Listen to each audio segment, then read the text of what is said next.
এই দোয়া যদি তুমি পড়ো, পাহাড় পরিমাণে যদি ঋণের বোঝা হয়, আল্লাহ এটা পরিশোধের ব্যবস্থা করে দিবে। আল্লাহুম্মা কফিনি বিহালালিকা আন হারামিকা ওয়া আগনিনি বিফাদলিকা আম্মান সিওয়াক। এক সাহাবীর নাম আবু উমামা, নামাজের ওয়াক্ত ছাড়া উনি মসজিদে যেয়ে বসে আছে। বিশ্বনবী বললেন, কি রে আবু উমামা, নামাজের তো ওয়াক্ত হয় নাই, মসজিদে কি? সাহাবী বলে, হুমুমুন লাজিমাতনি ওয়া দুয়ুন। নবী গো, ঋণের বোঝায় এমন টেনশনে আছি, ঘরে থাকতে পারলাম না, মসজিদে চলে আসছে। বিশ্বনবী বলেন, আমি কি তোমার এমন একটা দোয়া শিখাবো যেটা পড়লে আল্লাহ তাআলা তোমার ঋণের বোঝা হালকা করে দিবে?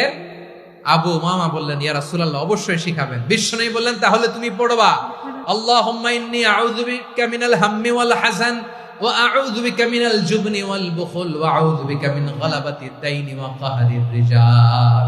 ও আল্লাহ, তোমার কাছ থেকে দুশ্চিন্তা থেকে পানাহ চাই, কৃপণতা, ভীরুতা, অলসতা, কার্পণ্যতা, এই সব কিছু থেকে, মানুষের কঠোরতা, আমার উপর মানুষের আধিপত্য এবং ঋণের বোঝা থেকে পানাহ চাই। এই দোয়াটা যখন বিশ্বনবী শিখাই দিলেন, আবু উমামা বারবার এই দোয়া পড়েন, আল্লাহুম্মা ইন্নী আউযু বিকা মিনাল হাম্মি ওয়াল হাযান ওয়া আউযু বিকা মিনাল আজজি ওয়াল কাসাল ওয়া আউযু বিকা মিনাল জুবনি ওয়াল বুখল ওয়া আউযু বিকা মিন গালাবাতিদ দাইনি ওয়া কাহরির রিজাল। আবু উমামা বলে, এই দোয়া আমি পড়তে লাগলাম আর পড়তে লাগলাম, কিছুদিন পরে দেখা গেল বিশ্বনবীর শেখানো এই দোয়ার বদৌলতে আল্লাহ তাআলা আমার সব ঋণ পরিশোধের ব্যবস্থা করে দিয়েছেন।